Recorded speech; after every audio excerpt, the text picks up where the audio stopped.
सुप्रभात प्यारे बच्चों, आज हम व्याकरण में अर्थ के आधार पर वाक्य भेद पढ़ेंगे। लेकिन बच्चों, अर्थ के आधार पर वाक्य भेद पढ़ने से पहले हम यह जान लेंगे कि वाक्य कैसे बनते हैं। तो मैं अगली स्लाइड में आपको बताने जा रही हूं कि वाक्य कैसे बनते हैं। बेटे, आप यहां देख रहे हैं भाषा किसे कहते हैं। तो भाषा बच्चों, हम अपने विचारों का आदान प्रदान जिस माध्यम से करते हैं उसे भाषा कहा जाता है। तो आप इस स्लाइड में देख रहे हैं कि भाषा के दो भेद हैं। दो प्रकार की भाषा होती है, एक है मौखिक और दूसरी है लिखित।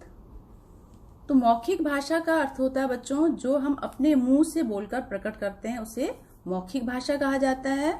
और जब हम अपने विचारों को लिखकर प्रकट करते हैं तो उसे लिखित भाषा कहा जाता है। तो जब बच्चों हम बोलते हैं तो हमारे मुंह से आवाज निकलती है, उसे ही ध्वनि कहा जाता है। ध्वनि का अर्थ ही आवाज होती है। भाषा की ये सबसे छोटी इकाई है और मौखिक रूप से कही जाती है। और इसके जो लिखित रूप को वर्ण कहा जाता है। भाषा के लिखित रूप को वर्ण कहा जाता है। और ये आप सभी लोग जानते हैं कि वर्ण दो प्रकार के होते हैं, स्वर और व्यंजन। स्वर और व्यंजन आप जानते हैं, क ख से लेकर अ से लेकर आहा तक और क से लेकर ज्ञ तक। तो वर्णों के मेल से बच्चों शब्द का निर्माण होता है। वर्णों के मेल से शब्द का निर्माण होता है और शब्दों के मेल से पद बनते हैं। शब्दों के मेल से क्या बनते हैं बच्चों? पद बनते हैं। और पदों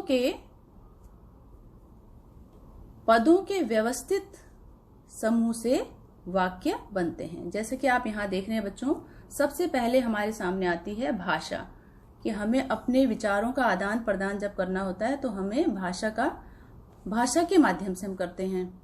और जब हम विचारों का आदान प्रदान मौखिक रूप से करते हैं तो हमारे मुंह से ध्वनि निकलती है। यह भाषा की सबसे छोटी इकाई है। और इसके लिखित रूप को वर्ण कहते हैं। और वर्णों के सार्थक मेल से शब्द बनते हैं और शब्दों से पद बनते हैं और पदों से फिर वाक्य का निर्माण होता है। तो ये सबको समझ आ गया होगा बच्चों। अब हम अगली स्लाइड में जाएंगे। वाक्य, तो हम यहाँ पे वाक्य भाषा की मुख्य इकाई है जिससे किसी भाव को पूर्ण रूप से व्यक्त किया जा सकता है। जैसे उदाहरण है, राम पुस्तक पढ़ता है। तो हम राम पुस्तक पढ़ता है वाक्य के माध्यम से अपने विचार को व्यक्त कर सकते हैं। और ये सार्थक शब्दों का मेल है। अगर बच्चों यहाँ पे होता राम पढ़ता है पुस्तक, तो इसे हम वाक्य नहीं कहते, क्योंकि ये सार्थक और व्यवस्थित समूह नहीं होता। यह शब्द समूह सार्थक है, व्याकरण के नियमों के अनुसार व्यवस्थित है तथा पूरा आशय प्रकट कर रहा है। आशय का अर्थ होता है पूरा अर्थ प्रकट कर रहा है, अतः यह एक वाक्य है। तो बच्चों, अभी आपने वाक्य की परिभाषा पढ़ी। अब हम पढ़ते हैं वाक्य के अंग। तो वाक्य के दो अंग होते हैं, उद्देश्य और विधेय। तो आगे हम पढ़ते हैं बच्चों, उद्देश्य किसे कहते हैं और विधेय किसे कहते हैं। उद्देश्य, वाक्य में जिसके बारे में कुछ कहा गया हो उसे उद्देश्य कहते हैं। इसके अंतर्गत कर्ता तथा कर्ता विस्तार आते हैं। कर्ता का अर्थ होता है बच्चों काम करने वाला। दूसरा है अंग इसका, यह है विधेय। विधेय का अर्थ होता है उद्देश्य के विषय में, यानी कि कर्ता के विषय में जो कुछ कहा जाए उसे विधेय कहते हैं। इसके अंतर्गत क्रिया, क्रिया विस्तार, कर्म, कर्म विस्तार आदि आते हैं। जैसे कि नीचे वाक्यों से आपको और भी अधिक स्पष्ट हो जाएगा। मोहन बीमार है। दशरथ पुत्र राम ने रावण को तीर से मारा। मेरा भाई होशियार है। शीला सेब खाती है। तो यहाँ पे ये 4 वाक्य दिए गए हैं बच्चों। तो मोहन क्या है? उद्देश्य, कर्ता, जो कार्य करने वाला है कर्ता। विधेय क्या इसमें? बीमार है।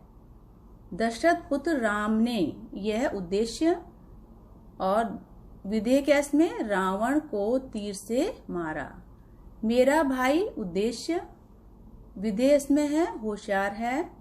शीला उद्देश्य, विधेय इसमें है सेब खाती है। जैसे कि आपको ऊपर परिभाषा से स्पष्ट है, उद्देश्य में कर्ता तथा कर्ता विस्तार आते हैं और विधेय में क्रिया, क्रिया विस्तार और कर्म विस्तार। तो वाक्य के आरंभ में कर्ता, मध्य में कर्म तथा अंत में क्रिया आती है। जैसे कि आप इस वाक्य में देख रहे हैं, मोहन सेब खाता है, तो इसमें आरंभ में क्या आया? कर्ता, और मध्य में कर्म और अंत में क्रिया। तो ये आपको सब कुछ समझ आ गया होगा बच्चों। अब हम अगले स्लाइड में पढ़ते हैं वाक्य के भेद, जो आज हमने पढ़ना है वाक्य के भेद। तो वाक्य के दो भेद हैं, अर्थ के आधार पर और रचना के आधार पर। तो बच्चों, अर्थ के आधार पर आपके पाठ्यक्रम में है और रचना के आधार पर आप कक्षा 10वीं में पढ़ेंगे। तो आज हम पढ़ते हैं अर्थ के आधार पर वाक्य भेद।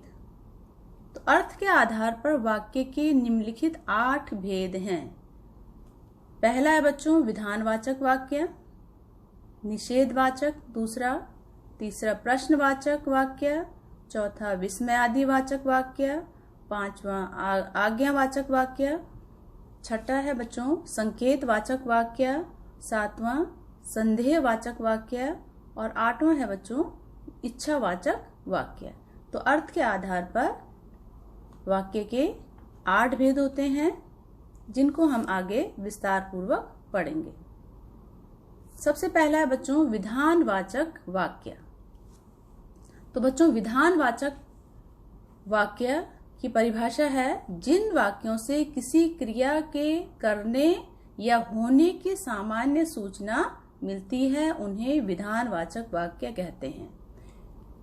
तो किसी भी क्रिया के करने की सामान्य सूचना मिलती है उसे विधानवाचक कहते हैं। जैसे कि आपको उदाहरण से स्पष्ट हो जाएगा, सूर्य पूर्व में उदय होता है, मैं कल दिल्ली गया था, जनता ने नेताजी का स्वागत किया, गंगा हिमालय से निकलती है। तो इन वाक्यों से आपको स्पष्ट हो गया कि ये विधानवाचक वाक्य हैं जो बिल्कुल सरल होते हैं, सिंपल होते हैं, इंग्लिश में कहें तो सिंपल होते हैं। इसमें तो ये आपको समझ आ गया होगा बच्चों। उसके बाद है निषेधवाचक वाक्य। तो निषेधवाचक वाक्य जैसे कि नाम से स्पष्ट है, निषेध यानी कि किसी चीज की मनाही। जिन वाक्यों से किसी कार्य के निषेध का बोध होता है उन्हें निषेधवाचक कहते हैं। निषेध यानी कि किसी कार्य को करने से मना करना, तो उसे कहा जाता है निषेधवाचक वाक्य। और इन वाक्यों में नहीं और मत शब्दों का प्रयोग किया जाता है। ये निषेधवाचक वाक्यों की पहचान है। आप बच्चों नहीं और मत शब्द से निषेधवाचक वाक्यों की पहचान कर सकते हैं। तो इसमें उदाहरण है, मैं आज खेलने नहीं जाऊंगा, माला नहीं नाचेगी, दीवार पर मत लिखो, वह एक अच्छा इंसान नहीं है। तो आपने इन वाक्यों में देखा, पहले वाक्य में नहीं, दूसरे में नहीं, तीसरे में मत और चौथे में नहीं। तो जिन भी वाक्यों में नहीं और मत का प्रयोग किया जाता है वे निषेधवाचक वाक्य होते हैं। ये इनकी पहचान है। आगे बढ़ते हैं बच्चों। तीसरा है आज्ञावाचक वाक्य। जिन वाक्यों से आज्ञा या अनुमति देने का बोध हो उसे आज्ञावाचक कहते हैं। इसके उदाहरण देखिए बच्चों, शीला तुम रोज पढ़ने जाया करो, कृपया यहाँ से जाएं, आप जा सकते हैं, जाओ बाजार से सब्जी ले आओ, अब चुपचाप बैठकर पढ़ो। तो इन वाक्यों में आप देख रहे हैं बच्चों, शीला तुम रोज पढ़ने जाया करो, तो इसमें आज्ञा दी जा रही है, कृपया यहाँ से जाएं। तो ये भी आज्ञा है। आप जा सकते हैं, उनको अनुमति दी जा रही है। जाओ बाजार से सब्जी ले आओ, आज्ञा। अब चुपचाप बैठकर पढ़ो, तो ये वाक्य आज्ञावाचक है। जिन वाक्यों से आपको पता लगे कि यहाँ पर आज्ञा दी जा रही है या अनुमति दी जा रही है, तो वे होते हैं आज्ञावाचक वाक्य। चौथा है बच्चों विस्मयादि बोधक वाक्य। जिन वाक्यों से आश्चर्य, हर्ष, शोक, घृणा आदि के भाव व्यक्त हो उन्हें विस्मयादि वाचक वाक्य कहते हैं। जिन वाक्यों को पढ़ने से आपको आश्चर्य यानी कि आश्चर्य का बोध हो, हैरानी, हर्ष यानी खुशी का बोध हो, शोक यानी दुख, और घृणा यानी कि जिस चीज को देखने के बाद आपको बड़ा गंदा लगे उसे कहते हैं घृणा। तो वाक्यों से हम इसे और स्पष्ट रूप में जान लेते हैं। आहा कैसा सुंदर दृश्य है, वाह कितनी सुंदर घटाएं छा गई, शाबाश तुमने बहुत सुंदर काम किया, अरे इतनी लंबी रेलगाड़ी, छी कितनी गंदी बात है। तो इसमें आप 5 जो आपने वाक्य पढ़े हैं देखें बेटे। इसमें आहा कैसा सुंदर दृश्य, तो यहाँ पे हर्ष यानी खुशी जाहिर हो रही है, खुशी का बोध हो रहा है। वाह कितनी सुंदर घटाएं छा गई, तो इसमें भी खुशी का बोध है। शाबाश तुमने बहुत सुंदर काम किया, ये भी हर्ष खुशी का है। अरे इतनी लंबी रेलगाड़ी, आश्चर्य का बोध हो रहा है इसमें। छी कितनी गंदी बात है, इसमें घृणा का बोध हो रहा है। तो जिन वाक्यों में आश्चर्य, हर्ष, शोक, घृणा इन भावों का बोध होता है तो वे विस्मयादि बोधक वाक्य कहलाते हैं। और इसमें सबसे बड़ी पहचान है बच्चों विस्मयादि बोधक चिन्ह, जो इसमें लगा हुआ है ये विस्मयादि बोधक चिन्ह, तो ये इसकी सबसे बड़ी पहचान है। इसे इंग्लिश में कहा जाता है एक्सक्लेमेटरी साइन। तो आप इसका याद रखेंगे इस साइन को, ताकि आपको विस्मयादि बोधक वाक्य को पहचानने में आसानी हो। आगे पढ़ते हैं बच्चों। 5वां है प्रश्नवाचक वाक्य। जिन वाक्यों में प्रश्न किया जाए, अर्थात किसी से कोई बात पूछी जाए, उन्हें प्रश्नवाचक वाक्य कहते हैं। तो बच्चों जिन वाक्यों में प्रश्न किया जाए या किसी से कुछ बात पूछी जाए तो उसे प्रश्नवाचक वाक्य कहते हैं। इसमें इसको भी हम उदाहरण के माध्यम से समझ लेते हैं। क्या राम विद्यालय गया? तुम्हारी किताबें कहाँ हैं? मोहन बाजार क्यों नहीं जाता है? गांधी जी का नाम किसने सुना है? कल कौन आ रहा है? तो यहाँ पे इन वाक्यों में क्या, कहाँ, क्यों, किसने, कौन, इन प्रश्नवाचक शब्दों का प्रयोग हुआ है। कहाँ, क्यों, कौन और क्या। और आपने एक चीज और याद रखनी है बच्चों, जब भी आप प्रश्नवाचक वाक्य रूपांतरण आगे हम पढ़ेंगे तो उसमें जब वाक्य का रूपांतरण किया जाता है, बदला जाता है, तो उसमें प्रश्न चिन्ह जरूर लगाएं, नहीं तो उसमें आपके अंक कट जाएंगे। आगे पढ़ते हैं बच्चों हम संकेतवाचक वाक्य। जिन वाक्यों से एक क्रिया के दूसरी क्रिया पर निर्भर होने का बोध हो, उन्हें संकेतवाचक वाक्य कहते हैं। इन वाक्यों में 2 वाक्य मिले होते हैं और एक वाक्य दूसरे वाक्य पर निर्भर होता है, डिपेंड होता है। हम उदाहरण पढ़ लेते हैं बच्चों। वर्षा होती तो फसल अच्छी होती, आप आते तो इतनी मुसीबत ना आती। गंदी, यदि गेंद घूमेगी तो भारत मैच जीत जाएगा। गीता आ जाती तो रागिनी चली जाती।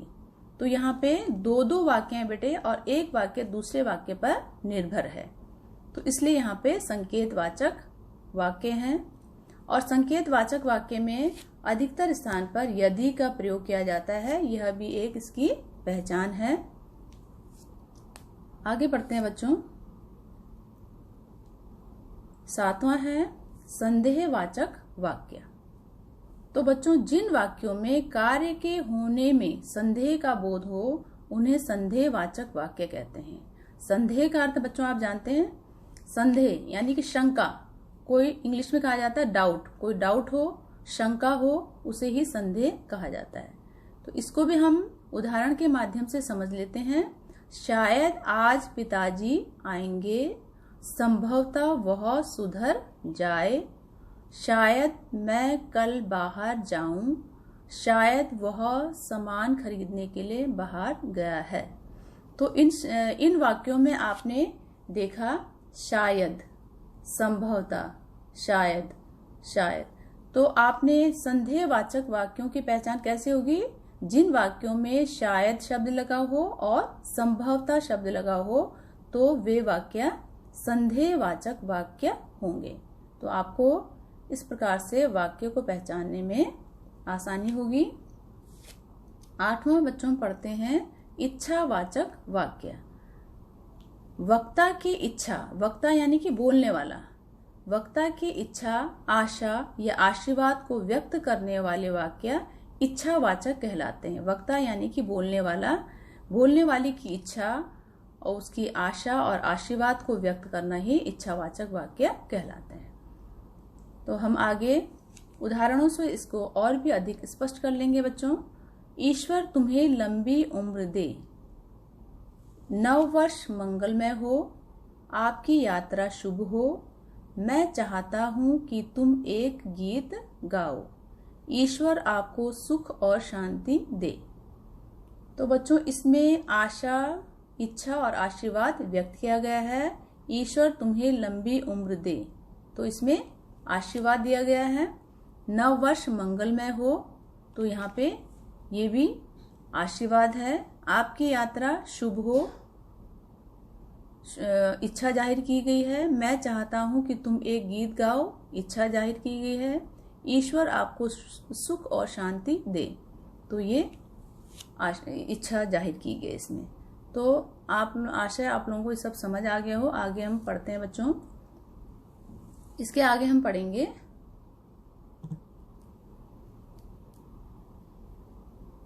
वाक्य परिवर्तन। तो बच्चों अभी तक आपने पढ़ा था वाक्य भेद अर्थ के अनुसार।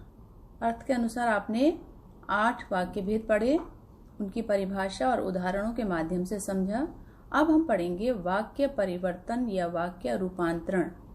एक विशेष अर्थ वाले वाक्य को किसी अन्य अर्थ वाले वाक्य में बदलना वाक्य परिवर्तन कहलाता है। तो इसके उदाहरण हम यहाँ पे बेटा एक ही वाक्य लेंगे और उसे 8 प्रकार के वाक्यों में बदलेंगे। तो इसे कैसे बदला जाएगा ये हम समझते हैं। विधानवाचक वाक्य, पहला हमने लिया है विधानवाचक वाक्य। मनीषा 10वीं में पढ़ती है, पहला वाक्य है मनीषा 10वीं में पढ़ती है। तो विधानवाचक यानी कि सरल, बिल्कुल सिंपल जो सेंटेंस है, बिल्कुल सरल जो वाक्य है उसे कहा जाता है विधानवाचक। इसे हमने बदलना है निषेधवाचक में। तो हम बदलेंगे मनीषा 10वीं में नहीं पढ़ती। तो हमने यहाँ पे क्या जोड़ा? नहीं। निषेधवाचक बनाने के लिए हमने नहीं शब्द का प्रयोग यहाँ पे किया है।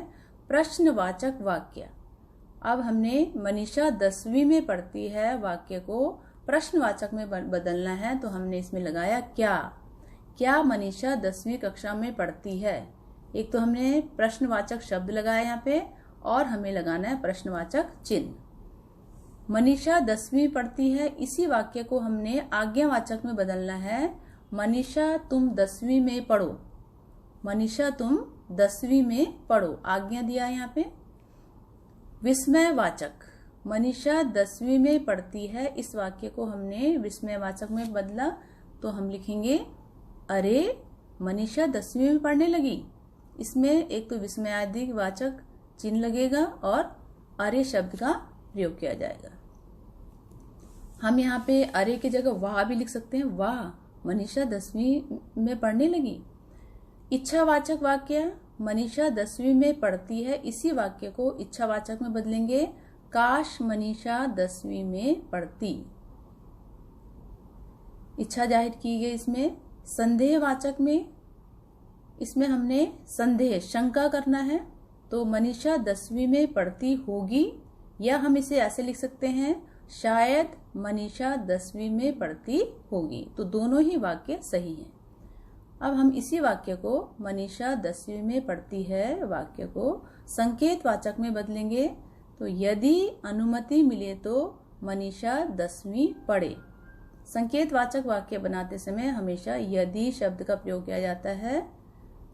तो बच्चों, वाक्य परिवर्तन भी आपको समझ में आ गया होगा। यदि कहीं पर कोई शंका हो, कोई परेशानी हो, तो आप मुझे पूछ सकते हैं। धन्यवाद। आपका दिन शुभ हो।